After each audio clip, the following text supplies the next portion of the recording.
प्रभु त्रिभुवन के प्रतिपाल। गौ गोवर्धन हेतु हरि आपू बने गोपाल। द्वापर में दुई काज हित लियो प्रभु अवतार।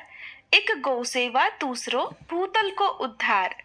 गोविंद गिरी चढ़ गाय बुलावत, गाय बुलाई धूमर धौरी टेरत वेणु बजाए।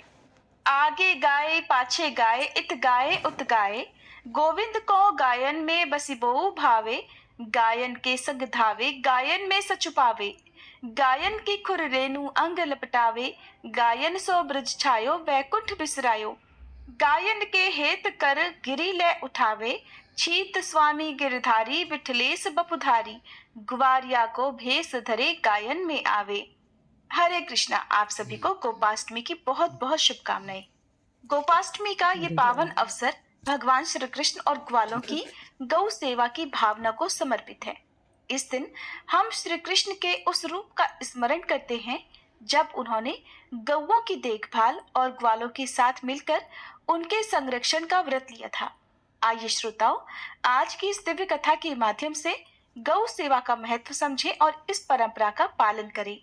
भगवान श्री कृष्ण का बचपन गौ सेवा में बीता, इसलिए उनका एक नाम गोपाल पड़ गया। पूतना के वध के बाद गोपियां श्री कृष्ण के अंगों पर गोमूत्र, गोरज और गोमे लगाकर शुद्धि करती हैं, क्योंकि उन्होंने पूतना के मृत शरीर को छुआ था। और गाय की पूंछ को श्री कृष्ण के चारों ओर घुमाकर उनकी नजर उतारती हैं। तीनों लोकों के कष्ट हरने वाले श्री कृष्ण के अनिष्ट हरण का काम गौ माता करती हैं।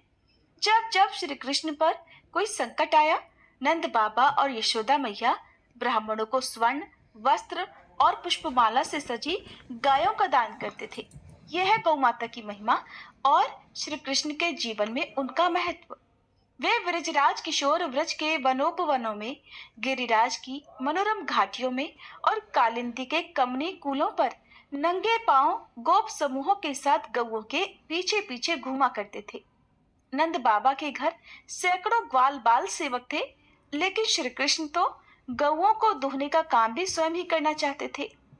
श्री कृष्ण जी कहते थे, तनक कनक की दोहनी देरी मैया, तात दुहन सिखवन कहियो मोही धोरी गैया। सूरदास जी ने यशोदा मैया और अपने लाडले कान्हा के आपसी संवादों से गौ महिमा और श्री कृष्ण की गौ भक्ति का देखिए कितना मधुर सुंदर वर्णन किया है। आजू में गाई चरावन जय हूँ, वृंदावन के भांति भांति फल अपने कर में खे हूँ। ऐसी बात कहो जनि बारे देखो अपनी भांति। तनक तनक पग चलिए कैसे आवत हुए हैं राती। प्रात जात गैया ले चारन घर आवत हैं सांझ। तुम्हारो कमल बदन कुमली है रेंगत घाम ही मांझ। तेरी सौ मोही घाम न लागत भूख नहीं कछुनेक। सूरदास प्रभु कहियो न मानत परियो आपनी टेक। आज कन्हैया जी अपनी मैया से गौएं चराने के लिए जाने की जिद कर रहे हैं और कहने लगे कि मैया, भूख लगने पर वो वन में तरह तरह के फलों के वृक्षों से फल तोड़कर खा लेंगे। पर मैया का हृदय इतने छोटे नन्हे सुकुमार बालक के सुबह से लेकर शाम तक वन में रहने की बात से डर गया और वे कन्हैया को समझाते हुए कहती हैं कि कान्हा, तुम इतने छोटे छोटे पैरों से सुबह से शाम तक वन में कैसे चलोगे और लौटते समय तक तो तुम्हें रात हो जाएगी। तुम्हारा कमल के समान सुकुमार शरीर कड़ी धूप में कुम्हला जाएगा। लेकिन नन्हे से कन्हैया के पास तो मैया के हर सवाल का जवाब है। वे मैया की सौगंध खाकर कहते हैं कि मैया, न तो मुझे घाम लगेगी और न ही भूख। और वे माँ का कहना ना मानकर गौचारण की अपनी हट पर अड़े रहे। मोर मुकुटी वनमाली पीतांबरधारी श्री कृष्ण यमुना में अपने हाथों से मल मल कर गौओं को स्नान कराते। अपने पीतांबर से ही गौओं का शरीर पोंछते, सहलाते और बछड़ों को गोद में लेकर उनका मुख पुचकारते। फिर पुष्पों के गुच्छों से, गुंजा आदि से उनका श्रृंगार करते। तिनके इकट्ठे करके स्वयं अपने हाथों से उन्हें खिलाते। गौओं के पीछे वे वन वन में हर दिन नंगे पांव कुश, कंकड़, कांटे सहते हुए उन्हें चराने जाया करते। गाय तो उनकी आराध्य हैं और आराध्य का अनुगमन जूते पहनकर तो कभी होता ही नहीं। पर ब्रह्म श्री कृष्ण गौओं को चराने के लिए जाते समय अपने हाथ में कभी कभी भी कोई छड़ी नहीं रखते थे, बल्कि वे तो मधुर मधुर स्वर में बंसी बजाते हुए ही गायें चराने जाते थे और वे गौओं के पीछे पीछे ही जाते हैं, गौओं के पीछे पीछे ही लौटा करते हैं, गायों को अपनी मुरली की मधुर धुन सुनाते हैं। सुबह गौ समूह को साष्टांग प्रणाम करते और सायंकाल पांडुरंग बन जाते, यानी कि गायों के खुरों से उड़ी धूल से उनका मुख पीला पड़ जाता था। और इस अद्भुत दृश्य को देखने के लिए देवी देवता तक अपने लोगों को छोड़कर ब्रज में चले आते और आश्चर्यचकित रह जाते कि जो परब्रह्म श्री कृष्ण बड़े बड़े योगियों के समाधि लगाने पर भी ध्यान में नहीं आते, वे ही श्री कृष्ण गौओं के पीछे पीछे नंगे पांव वनों में हाथ में वंशी लिए घूम रहे हैं। इससे बढ़कर आश्चर्य की बात भला और क्या होगी। जब वन से गौओं के समूह को लेकर वे लौटते तो उस समय उनकी छवि की शोभा को देखने के लिए ब्रज की सारी गोपियां रास्ते के दोनों ओर खड़ी रहा करती और आपस में कहती, सखी तनिक श्याम सुंदर के रूप माधुरी तो देख, मोहन गौवे चरा कर आ रहे हैं। उनके मस्तक पर नारंगी पगड़ी है जिस पर मयूर पिच्छ का मुकुट लगा है, मुख पर काली काली अलकें बिखरी हुई हैं और जिनमें चंपा की कलियां सजाई गई हैं। चंचल नेत्र हैं, टेढ़ी भौं है, लाल लाल अधरों पर खेलती मधुर मधुर मुस्कान और अनार के दानों जैसी दंत पंक्ति, वक्ष स्थल पर वनमाला और गाय के खुर से उड़कर मुख पर लगी धूल बड़ी सुहावनी लग रही है। गोप बालकों की मंडली के बीच मेघ के समान श्याम श्री कृष्ण रसमयी वंशी बजाते हुए चल रहे हैं और सखा मंडली उनकी गुणावली गाती चल रही है।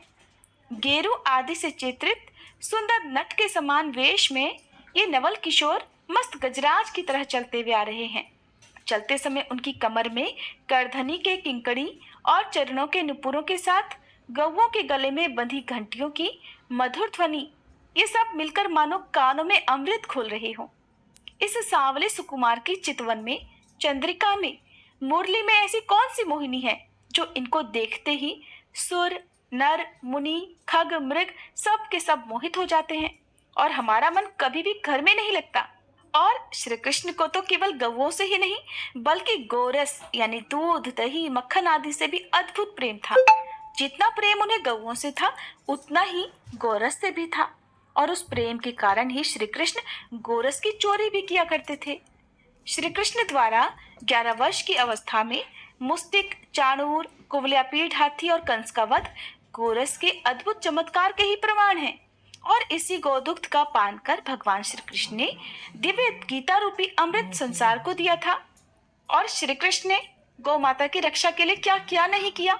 उन्हें दावानल से बचाया, ब्रह्मा जी से छुड़ा कर लाए, गौओं के लिए ही काली हृत को शुद्ध किया। काली हृत का जल पीने से जो गौवें मृत्यु को प्राप्त हुई उन्हें श्री कृष्ण ने जीवन दान दिया। इंद्र के कोप से गौओं और ब्रजवासियों की रक्षा के लिए गिरिराज गोवर्धन को भी अपनी कनिष्ठ का उंगली पर बड़ी सहजता से उठा लिया।